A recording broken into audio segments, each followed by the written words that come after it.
Assalamualaikum warahmatullahi wabarakatuh. Hamdan syukranillah, salatan wa salaman ala rasulillah. Puji syukur, mari sama-sama kita panjatkan kehadirat Allah Subhanahu wa taala, Allah yang Maha Rahman, Maha Rahim, Maha Kasih, Maha Sayang, yang telah memberikan kita kesempatan dan kesehatan pada hari ini untuk bisa melaksanakan aktivitas sebagaimana biasa. Salam dan salam kepada Rasulullah SAW yang telah membawa kita dari peradaban jahiliyah ke peradaban Islamiyah. Senang sekali pada hari ini dalam peringatan Hari Ginjal Sedunia yang diperingati setiap tanggal 11 Maret. Di hadapan kita bersama telah hadir seorang dokter ahli penyakit dalam. Beliau adalah Dr. Marna Surya Ismi SPPD. Beliau menamatkan pendidikan dokter umumnya di Universitas Kuala, kemudian melanjutkan program pendidikan dokter spesialis di Universitas Sumatera Utara Medan, dan saat ini beliau sedang menjalani pendidikan subspesialis penyakit ginjal dan hipertensi di Universitas Kuala. Untuk menghemat waktu, kita sapa saja beliau. Assalamualaikum dokter. Warahmatullahi wabarakatuh. Apa kabar hari ini? Alhamdulillah sehat. Ya, baik. Kawan-kawan semuanya, bapak-bapak dan ibu-ibu, pemirsa yang ada di rumah, kita sapa saja beliau. Mungkin kita kupas ilmunya pada hari ini tentang penyakit ginjal. Ya, kita awali dulu apa itu penyakit ginjal. Mungkin dokter silakan disampaikan mungkin kepada kita semua, kepada masyarakat umum, apa itu penyakit ginjal. Assalamualaikum warahmatullahi wabarakatuh. Senang sekali hari ini kita masih diberi kesehatan dan umur panjang sehingga kita masih bisa beraktivitas sebagaimana mestinya. Dan tidak lupa selalu kita mengucapkan salawat dan salam kepada Rasulullah atas segala karunia hingga kita bisa berada di alam seperti ini. Hari ini adalah sebenarnya merupakan peringatan Hari Ginjal Sedunia atau kita sebut dengan WKD, yaitu yang diperingati di seluruh dunia sejak tahun 2006, yaitu pada minggu kedua bulan Maret setiap tahun di minggu kedua bulan Maret.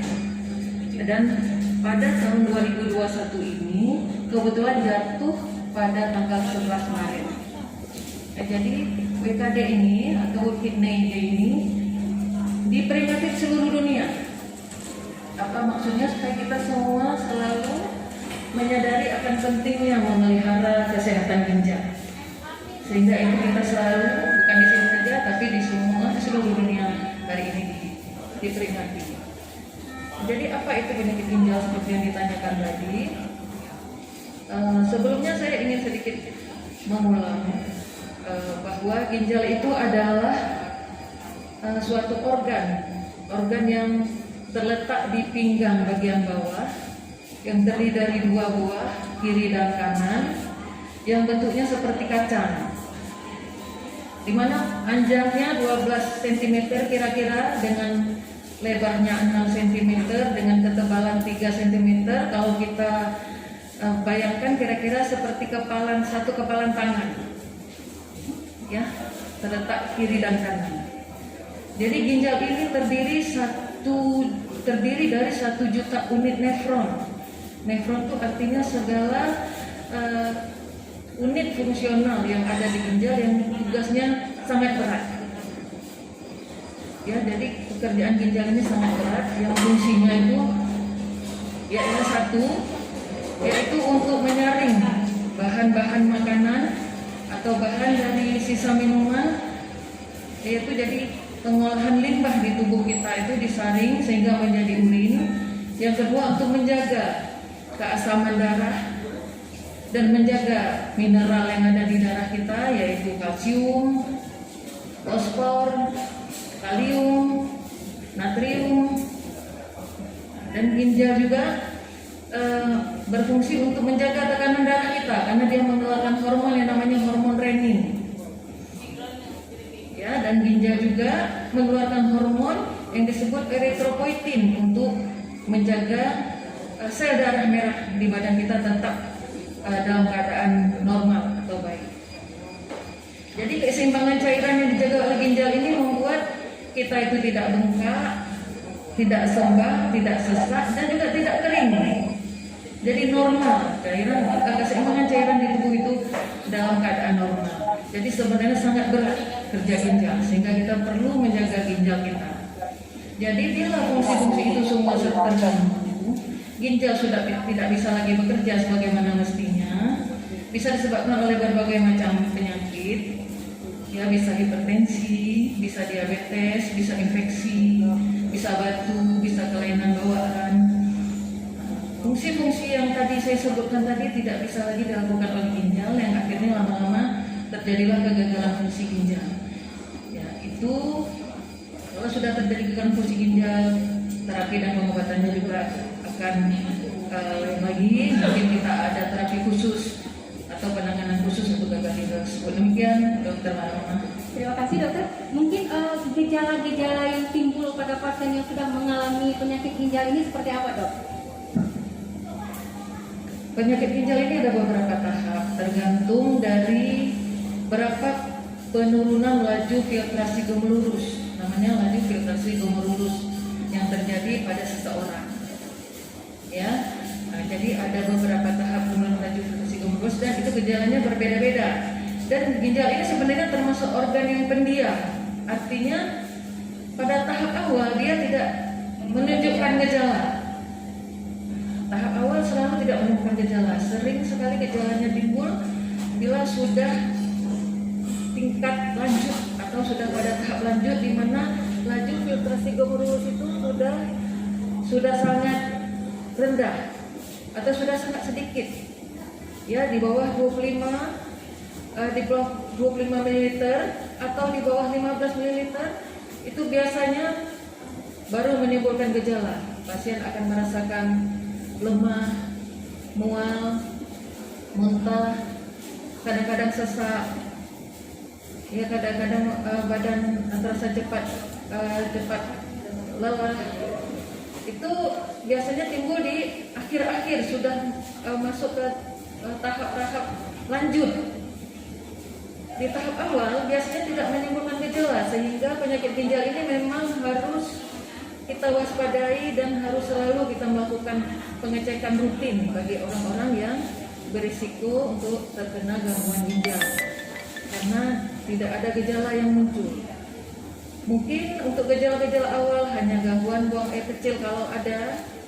Kadang-kadang kalau yang tergantung penyebab ini gejala, kalau ini gejalanya mungkin batu atau infeksi, ada keluhan nyeri buang air kecil atau buang air kecil sedikit, atau buang air kecil tertahan, atau pernah mengeluarkan pasir atau batu, ya, atau pernah kencingnya keruh atau berwarna kemerahan.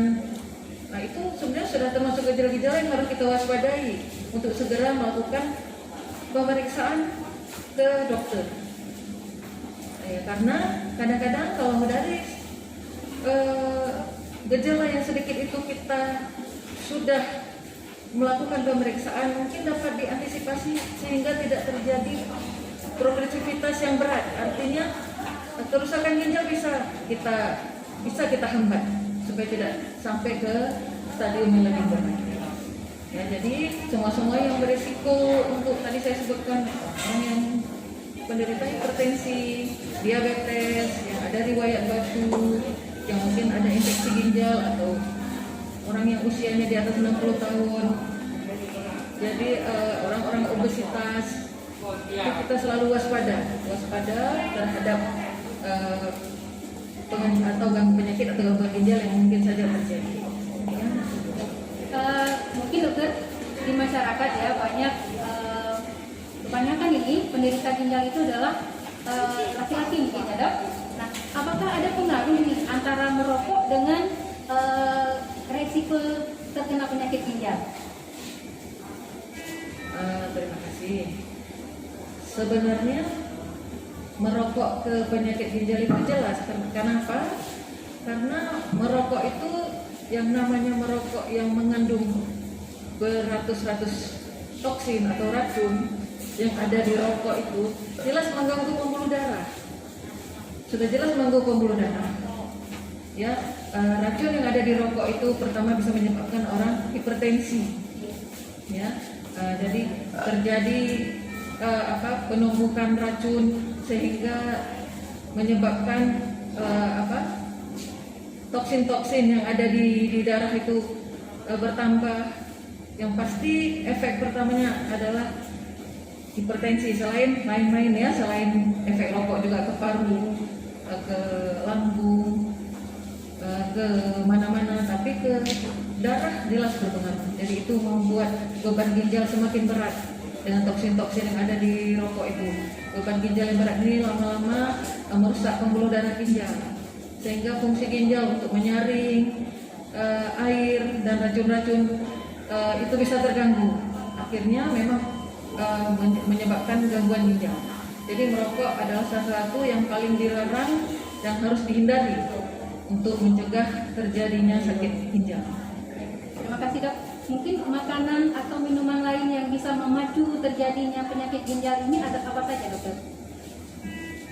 Sebenarnya seperti ini, bukan makanan dan minuman yang memacu untuk terjadi penyakit ginjal, tetapi penyakit ginjal seperti tadi saya jelaskan, faktor-faktor risiko yang terkena itu adalah pada orang-orang yang mempunyai penyakit darah tinggi atau penyakit diabetes atau sakit gula, kemudian orang-orang yang dengan infeksi saluran kemih, atau orang-orang dengan riwayat batu, atau orang-orang ada penyakit genetik, artinya ada kista di ginjal yang bisa juga terjadi gangguan di ginjal.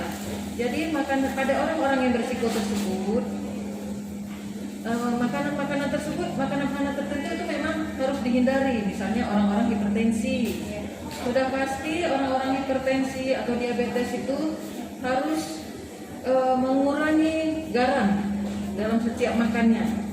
Ya, kalau hipertensi, menjaga makanan itu jangan sampai tinggi natrium. Ya, kemudian pada penderita diabetes menjaga kalori. Ya, jadi makanan itu kalori atau gula pada penderita diabetes itu harus terkontrol.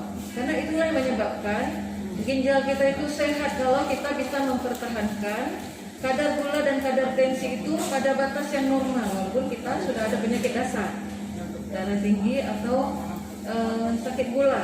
Tapi kalau kita bisa mempertahankan selalu kadar tensi, kadar gula dan gizi seimbang, artinya hidup sehat, makan serat, tidak obesitas, tidak tinggi lemak, tidak tinggi kolesterol, yang itu juga memberatkan ginjal. Jadi prinsipnya adalah diet seimbang, nutrisi yang tepat. Orangnya harus punya berat badan ideal, itulah saya bilang, berat badan yang normal. Itu bisa mencegah terjadinya penyakit ginjal. Ya, jadi walaupun orang itu sudah berisiko ada penyakit hipertensi atau diabetes atau penyakit lain, tapi kalau dia bisa menjaga pola makan yang baik, minum yang cukup itu 30 cc per kilogram berat badan atau 8-10 gelas air sehari. Segitu kita harus minum yang cukup. Kemudian makanan dengan gizi seimbang, kurangi yang garam-garam, kurangi manis-manis, tidak merokok, tidak minum alkohol. Insya Allah itu semua bisa mencegah terjadinya penyakit ginjal pada seseorang. Tetapi bila seseorang sudah terkena penyakit ginjal, apalagi kita sebut di sini gagal ginjal, ini beberapa pasien kita sudah menjalani hemodialisis atau cuci darah. Pada pasien-pasien yang sudah menjalani hemodialisis atau cuci darah, sudah pasti banyak sekali makanan atau minuman yang harus dijaga atau dibatasi. Yang pertama, makanan yang mengandung garam tinggi tidak boleh. Makanan yang mengandung kalium, contohnya buah-buahan, dibatasi. Buah-buahan mengandung kalium, itu bisa menyebabkan hiperkalemi. Ya, hiperkalemi bisa memberatkan penyakit ginjal ke arah komplikasi ke jantung dari hiperkalemi tersebut. Pasien juga bisa kejang dengan hiperkalemi. Jadi buah-buahan juga dibatasi, karena semua buah-buahan rata-rata mengandung kalium. Tetapi memang ada buah yang tinggi kalium, ada yang rendah kalium. Ya, mungkin apel hijau termasuk buah-buahan yang kadar kaliumnya tidak begitu tinggi. Dan sebenarnya buah-buahan ini pun bisa dikonsumsi, yaitu untuk mengurangi atau menghilangkan kadar kalium di dalam buah itu, dia direndam dulu di air panas atau air mendidih selama 20 menit. Jadi buah-buahan dan sayur yang hijau yang mengandung tinggi kalium itu kadar kaliumnya bisa berkurang. Ya, jadi sayur hijau boleh dimakan, direndam dulu, atau buah-buahan direndam dulu 20 menit di dalam air panas atau mendidih untuk mengurangi kadar kalium. Jadi tetap kita jaga supaya tidak terjadi penumpukan kalium yang bisa memberatkan pasien gagal ginjal. Kemudian minuman harus dibatasi. Ada orang-orang yang sudah mengalami hemodialisis atau cuci darah. Minuman itu harus diukur dari jumlah urin, jumlah kencing pada pasien tersebut. Jadi seorang pasien yang mengalami cuci darah atau gagal ginjal harus mengukur selama 24 jam kira-kira berapa urinnya yang masih ada. Berapa urin yang masih ada ditambah dengan kira-kira pengeluaran cairan melalui keringat, penguapan ada 400 sampai 500 cc, berarti ditambahkan jumlah urin yang kita keluarkan selama 24 jam dengan 400 sampai 500 cc cairan yang keluar mungkin dari penguapan keringat kita dan lain-lain, segitulah air yang boleh diminum dalam waktu 24 jam. Jadi harus seimbang sekali antara pemasukan dan pengeluaran, artinya antara air yang kita minum dengan urin yang keluar. Jadi jumlah air yang minum harus sesuai dengan jumlah urin yang keluar. Harus diukur benar-benar supaya hidup berkualitas. Itu Dokter Marham. Dokter, kapan seorang pasien yang mengalami gangguan ginjal ini harus dicuci darahnya, di hemodialisis?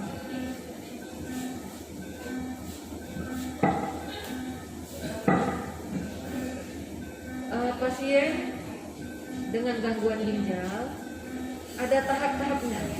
Ya, ada tahap 1, 2, 3, 4 sampai 5. Pada pasien dengan tahap kelima, yaitu di mana terjadi penurunan laju filtrasi glomerulus, artinya aliran darah ke ginjal itu sudah sangat sedikit. Ya. Bisa sampai di bawah 15 ml.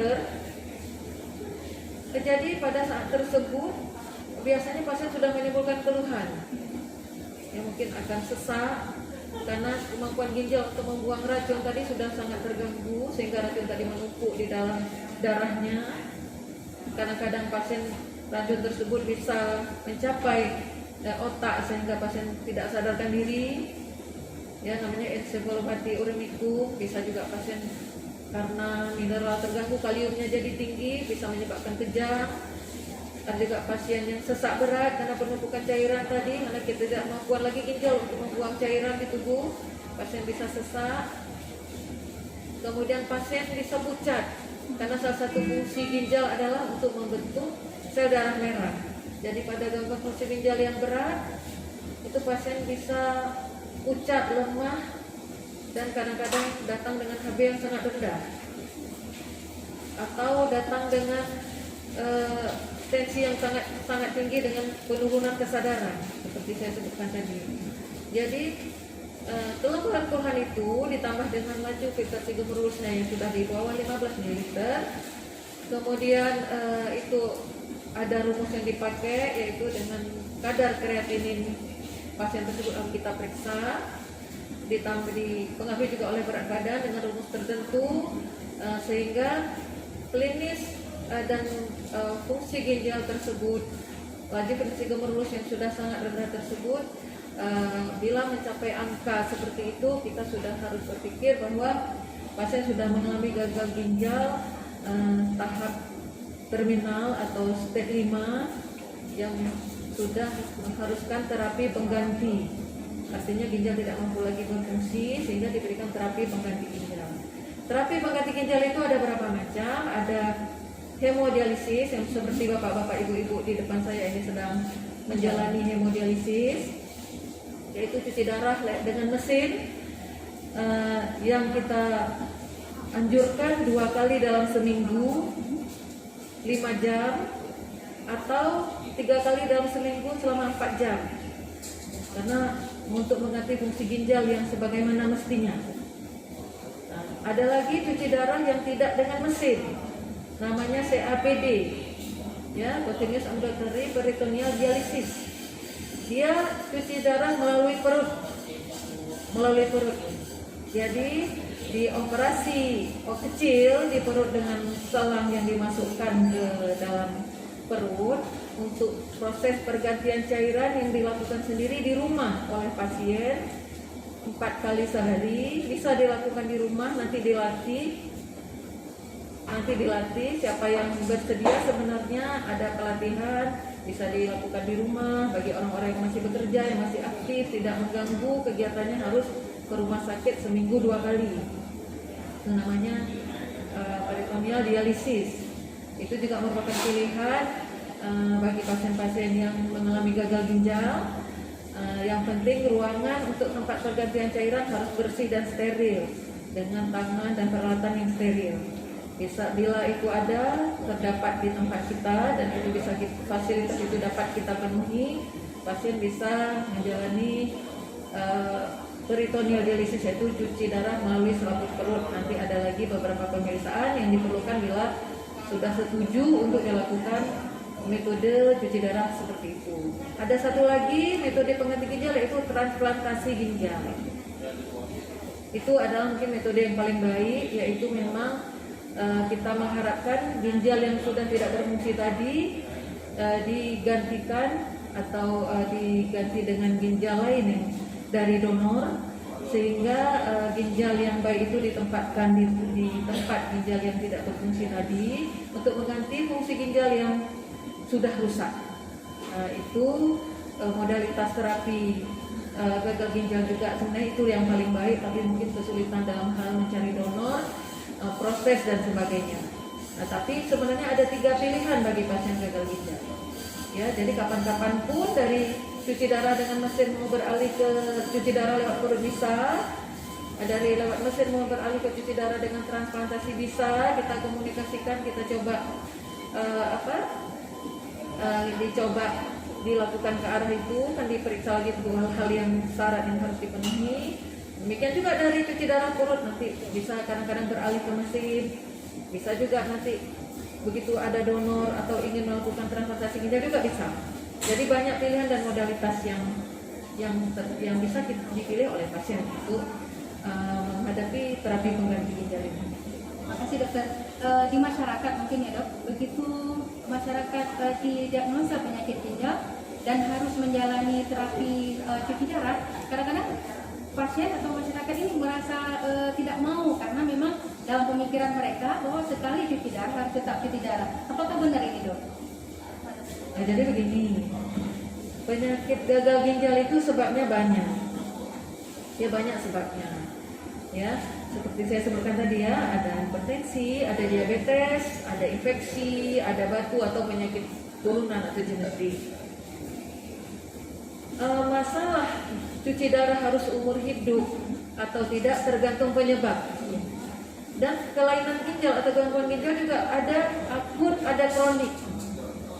Ada gangguan ginjal akut itu yang itu terjadi secara tiba-tiba, turun aliran darah ke ginjal oleh sebab misalnya karena pasien diare berat, muntah-muntah berat, ya, atau mencret yang berat sampai kekurangan cairan, dehidrasi, atau pasien karena makan obat-obatan tertentu, atau pasien dengan penyakit tertentu, penyakit berat, kadang-kadang terjadi gangguan ginjal sesaat. Sesaat itu naik racun ginjal yang ada di tubuh, yaitu kita lihat dari laboratorium, urium dan kreatininnya naik dengan seketika tinggi. Tetapi hal-hal tersebut biasanya kalau dikelola dengan baik, pasien dirawat di rumah sakit, dikelola dengan baik, diperbaiki penyakit dasarnya, diterapi mungkin kekurangan cairan dipenuhi, ataupun segala yang dibutuhkan untuk penyakit dasar tersebut terperbaiki, Mungkin cuci darah yang tadinya pas tidak alami pasien karena mungkin sempat sesak atau tidak sadar atau naik urium kreatinin racun ginjalnya makin tinggi di darah sehingga dilakukan cuci darah. Tapi sesudah dievaluasi beberapa kali cuci darah atau urium dan kreatinin atau racun ginjal tadi menjadi berkurang atau membaik dan bahkan normal seperti sedia kala. Itu untuk kasus-kasus yang akut, yaitu terjadi perburukan ginjal yang terjadi secara tiba-tiba oleh karena hal tertentu. Untuk hal tersebut pasien tidak perlu harus menjalani cuci darah sampai seumur hidup. Jadi dievaluasi lagi sesudah pasien mengalami HD, selalu kita evaluasi. Setiap bulan diperiksa lagi urium kreatinin, dievaluasi membaik atau tidak, berkurang nggak. Malah ada beberapa pasien yang memang bisa kembali normal. Kalau bisa normal, kita coba cuci darah itu dikurangi sedikit-sedikit sampai di stop, dilihat apa memang benar nggak ternyata pasien tidak membutuhkan lagi cuci darah. Kemudian untuk mengetahui kerusakan ginjal juga ada pemeriksaan USG namanya ultrasonografi. Di USG itu terlihat apakah pasien tadi terjadi gangguan ginjalnya akut atau kronik. Ya, kalau di dalam gambaran USG bahwa gambaran ginjalnya sudah kontrakted atau mengecil, ginjal sudah berkerut dan keadaan ginjal yang kita lihat lagi USG itu sudah tidak baik, sudah pewarnaan ginjalnya tidak bagus, batas antara korteks medula di ginjal juga tidak jelas lagi, berarti sudah terjadi kronisitas. Berarti memang ini sudah kronisitas ini menunjukkan pasien memang harus mengalami cuci darah selama-lamanya. Itu biasa pada pasien dengan penyebab-penyebab seperti diabetes atau beberapa penyakit hipertensi atau penyakit batu yang sudah mengganggu struktur dan fungsi ginjal. Jadi tergantung sebabnya ini, Enggak semua cuci darah itu harus seumur hidup. Enggak semua, tergantung sebabnya. Makanya dokter selalu mengevaluasi sebabnya apa dan bagaimana perkembangan ke depan. Apa perlu ditunda atau dijarangkan atau dihentikan cuci darah. Tapi kalau sudah masuk ke fasilitas pelayanan yang sudah ditangani oleh medis, insya Allah kita tetap evaluasi keadaan pasien tersebut. Dokter, untuk pasien ginjal sendiri ini apakah bisa divaksinasi? Terutama untuk selama ini kan ada vaksinasi COVID ya dok. Apakah ini kriteria apa yang bisa divaksinasi dok? Terima kasih Dokter Marama. Vaksinasi COVID itu sebenarnya dulu ini memang vaksinasi ini karena ini adalah hal yang baru, mungkin terus terjadi perubahan dalam kriteria, ada kebijakan yang mungkin berubah sesuai dengan perkembangan ilmu. Dulu penderita gagal ginjal ini yang mengalami dialisis atau non dialisis itu termasuk orang-orang yang tidak dibolehkan menerima vaksinasi. Itu beberapa waktu yang lalu. Ya, karena beberapa pertimbangan mungkin uji klinis belum dilakukan pada pasien-pasien tersebut, sehingga belum keluar rekomendasi untuk pasien gagal ginjal dengan dialisis atau tidak dialisis untuk dilakukan vaksinasi. Tapi dengan perkembangan waktu, dengan perkembangan ilmu, sekarang pasien ginjal baik dialisis maupun non dialisis yang sudah di HD atau tidak di HD, tidak mencuci darah, sudah dianjurkan atau dibolehkan untuk vaksinasi, malah dianjurkan. Karena apa? Karena penderita gagal ginjal ini mempunyai imunitas yang rendah, yang sangat rentan terkena infeksi, apalagi COVID. Jadi kemungkinan terkena penyakit virus corona yang berat seperti COVID ini pada pasien dengan gagal ginjal ini sangat mungkin terjadi atau sangat besar kemungkinan. Sehingga untuk saat ini pasien dengan gagal ginjal, baik itu dia cuci darah atau tidak, dianjurkan untuk menjalani vaksinasi COVID. Ya, sudah dilakukan uji, mungkin uji klinik sudah dilakukan sehingga rekomendasi sudah keluar, dianjurkan untuk menjalani vaksinasi. Tapi demikian juga sebelum dilalui vaksinasi nanti mungkin ada pemeriksaan juga yang dilakukan ya terhadap keadaan kondisi pasien tersebut. Jadi kalau pasien tidak dalam keadaan akut artinya tidak dalam keadaan sesak nafas berat, pasiennya masih sadar, pasien stabil seperti ini bagus-bagus semua pasien kita, bisa ngobrol-ngobrol, bisa duduk-duduk, bisa cerita-cerita, bisa ini kalau kita lihat alhamdulillah ya dokter Marhama, mudah-mudahan yang kita harapkan hidup berkualitas dengan penyakit ginjal itu sebenarnya seperti itu. Pasien gagal ginjal bukan artinya gagal semuanya, bukan artinya gagal beraktivitas, gagal berpikir, gagal bekerja, bukan. Gagal ginjal tapi tidak gagal semua, bahwa kita tetap punya semangat. Seperti ini saya senang pasien-pasien alhamdulillah masih nampak semangat, ceria, nampak berbahagia.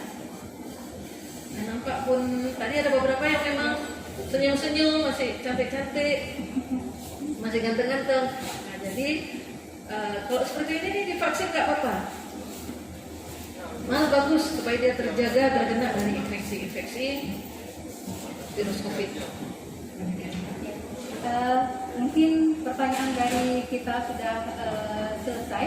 Mungkin ada dari pasien atau dari keluarga pasien yang ingin bertanya kepada Dr. Marna, dipersilakan.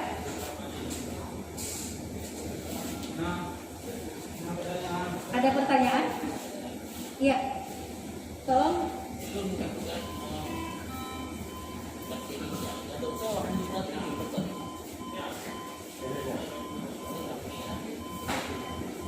Assalamualaikum warahmatullahi wabarakatuh. Waalaikumsalam.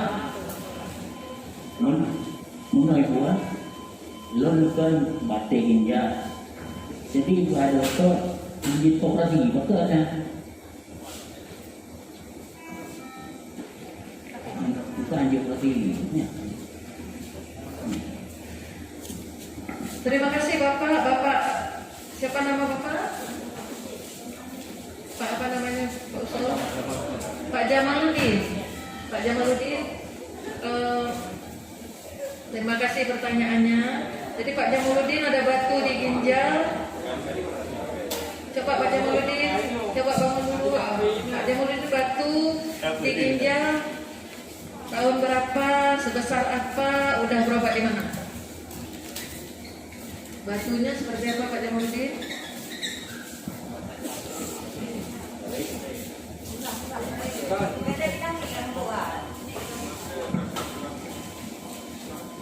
Mungkin Pak Jamaludin dulu pernah ada batu dan sudah pernah berobat. Dua likur yang obatnya, dua likur. Oh, 2 tahun ikut. Dua batik tiga nama. Ginjal dari dokter Tuhan ya. Segalon cuci darah. Segalon cuci darah Pak Jamaludin ya. Nggak ruangan tinggalnya. Pak ruangan. Watenya tuku bater dan watenya nanti harus cuci darah. Langsung cuci darah. Langsung. Jadi agaknya apa? Bahwa ketahuan batenya mungkin terlambat. Karena batenya udah terlanjur mengganggu ginjal, merusak ginjal batenya. Batenya akan mengganggu ginjal sehingga ginjal karena berfungsi akibat baterai. Sehingga kejadian Bapak batenya mungkin lemah, sesak, muntah ataupun mungkin keadaan berat harus dicuci darah. Biasa dia menyokalagennya dilakukan USG atau dilakukan pemeriksaan secara komputer di ginjal, dan yang biasa didapati bahwa ginjal jika memang mengkerut atau mengkecil atau struktur di ginjalnya kan agak sehingga walaupun batenya diangkat ginjalnya tetap laginya, sehingga jalan keluar adalah cuci darah yang harus dilakukan. Mungkin akan terus-terus selamanya. karena menurut dokter dari bagian urologi sesudah melihat kondisi dalam yang disebutkan tidak bisa lagi dilakukan pengambilan, kemungkinan memang batu sudah merusak dan mengganggu ginjal, dan mungkin posisi batu atau besarnya batu yang sudah tidak mungkin lagi untuk dilakukan operasi. Jadi menyalakannya anak itu selagi badannya tidak menyebabkan kesakitan pada pinggang, dan sakit bak pinggang, bak anak kan, jadi badannya ada keluhan dalam anak itu, tapi menyebabkan sudah terganggu ginjal akibat ini. Memang hanya jadi agak resapel, cuma yang sekarang kan harus lakukan adalah cuci darahnya harus teratur, harus tidak boleh bosan, karena hanyalah terapi atau pengobatan untuk mengganti kerja ginjal kita dengan cuci darah teratur seminggu 2 kali. Kalau bisa 5 jam adalah lebih baik. Insya Allah Bapak akan sehat. Sepertinya sekarang Bapak sehat, mudah tetap sehat, bisa lagi urung normal yang lain. Yang Pak Jamaldin. Ya, terima kasih ke Bapak Jamaldin. Nah, pasien lain yang ingin bertanya dipersilakan. Atau keluarga pasien juga bisa.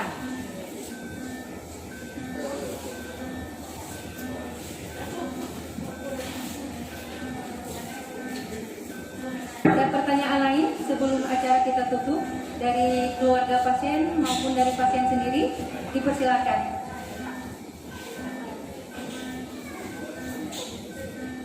Mungkin tidak ada pertanyaan lain. Mungkin untuk pernyataan penutup, dokter. Silakan dokter memberikan motivasi kepada pasien, kepada keluarga pasien dalam peringatan Hari Ginjal Sedunia ini dengan tema hidup berkualitas dengan penyakit ginjal. Silakan dokter. Bapak-bapak, ibu-ibu,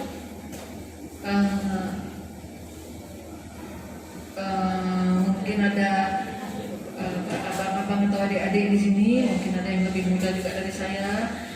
Semua kita yang hadir di sini dan di mana saja, siapapun di antara kita yang sudah terkena penyakit ginjal dan harus menjalani cuci darah, jangan pernah putus asa, jangan pernah kecewa. Ikhlaslah menerima keadaan ini, ikhlas dan tetap penuh semangat. Syukuri apa yang telah diberikan Allah kepada kita, walaupun kita sakit, tetapi alhamdulillah pengobatan terapi untuk penyakit kita itu sudah ditemui, artinya sudah ada terapi pengganti ginjal, sehingga bapak-bapak, ibu-ibu seperti sekarang ini bisa seperti sehat, seperti sedia kala, segar. Saya lihat mudah-mudahan yang kita harapkan itu ginjal ini tidak mengganggu. Gagal ginjal seperti saya sebutkan tadi bukan berarti gagal semua. Dengan gagal ginjal, semangat kita masih ada, kita masih bisa beraktivitas seperti orang lain, masih bisa beribadah dengan baik, tidak di tempat tidur kita tidur, tapi bisa beribadah, bisa berpikir, bisa bekerja, bisa bersosialisasi, bisa berekreasi, bisa berwisata bersama keluarga. Itu harapan saya, bahwa ginjal ini tidak, penyakit ginjal, gagal ginjal ini tidak menurunkan semangat kita. Mudah-mudahan dengan ikhlas kita jalani terapi ini, merupakan terapi ikhtiar kita supaya bisa hidup sehat. Semoga kita memang ke depan kita sehat dengan penyakit ginjal. Seperti saya sebutkan tadi, sehat dengan penyakit ginjal itu pertama kita harus menjaga makan dan minum. Bagi kita yang sudah terkena penyakit ginjal dan sudah menjalani cuci darah, tetap menjaga makan dan minum. Makan yang tidak mengandung atau kurangi garam dalam makanan, kurangi kalium yang ada di buah-buahan. Minuman ukur sesuai dengan urin yang kita keluarkan selama 24 jam. Kemudian makanan kacang-kacangan, hindari kacang-kacangan. Kemudian jaga selalu tekanan darah kita. Jangan, kalau bisa tekanan darah kita selalu berada di bawah 140/90. Jaga selalu HB kita. Cek HB secara rutin.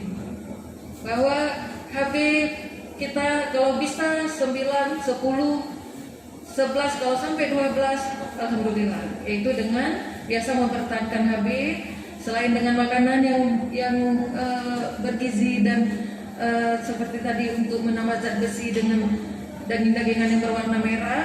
Juga di dalam ruang cuci darah ini ada namanya suntikan ESA atau EPO. Itu rutin kita lakukan. Ya, kemudian kita tidak bengkak, tidak sembab, tidak sesak, tapi tidak juga dehidrasi, kekurangan air.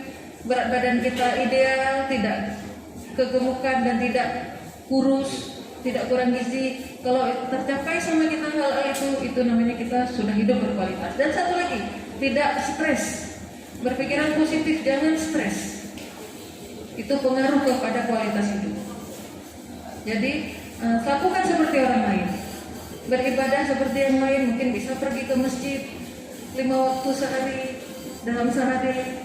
Kemudian bisa bersosialisasi kalau ada masyarakat, keluarga atau tetangga yang mengalami musibah atau acara-acara organisasi lainnya, tetap aktif, tetap mungkin bisa bekerja seperti orang-orang lainnya, bisa beraktivitas. Apa kegiatan kita selama ini yang kita lakukan masih bisa kita lakukan, itu namanya kita hidup kita berkualitas.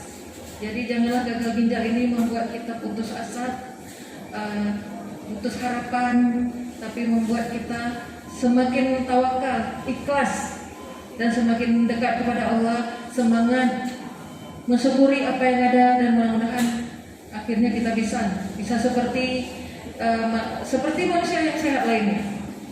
Dan kita lewati ini, jadikan ini sebagai ibadah, karena tak usahlah sakit ginjal, sakit orang terkena duri aja, ikhlas kita terkena duri menghapuskan dosa-dosa kecil. Apalagi kita ikhlas menjalani penyakit yang begini, gagal ginjal dengan cuci darah. Kita ikhlas jalani, insya Allah tidak akan pernah salah untuk menilai hambanya. Tetap ada balasan atas yang kita lakukan walaupun sebesar darah. Saya rasa seperti itu, tetap semangat. Alhamdulillah sehat, karena di tempat pendidikan saya dulu di Medan ada pasien cuci darah yang sudah 25 tahun masih sehat. 25 tahun cuci darah masih sehat. Alhamdulillah. Saya berharap kita semua insya Allah bisa seperti itu. Demikian Dr. Nana. Terima kasih kita ucapkan kepada narasumber kita pada acara talk show kali ini. Dari sekian waktu yang sudah kita habiskan bersama, mungkin bisa saya simpulkan, kita di Indonesia sebagai pasien penyakit ginjal mungkin bisa menjadi tantangan, ya. Tidak hanya bagi pasien, tetapi juga bagi orang-orang di sekitarnya seperti pengasuh dan keluarga. Nah, dukungan dan semangat dari seluruh pihak sangat dibutuhkan agar pasien ginjal tidak putus asa dan tetap produktif dalam menjalankan aktivitas sehari-hari. Sesuai dengan tema peringatan Hari Ginjal Sedunia kali ini, yaitu hidup berkualitas dengan penyakit ginjal. Demikian acara talk show kita pada hari ini. Terima kasih banyak kepada narasumber kita Dr. Marna Surya Ismi SPPD. Terima kasih kepada seluruh keluarga pasien dan perawat yang ada di ruang hemodialisa Rumah Sakit Umum Tunku Sikri Sigli. Terima kasih atas segala perhatian. Mohon maaf atas segala kekurangan. Hadanallahu wa iyyakum ajmain. Assalamualaikum warahmatullahi wabarakatuh.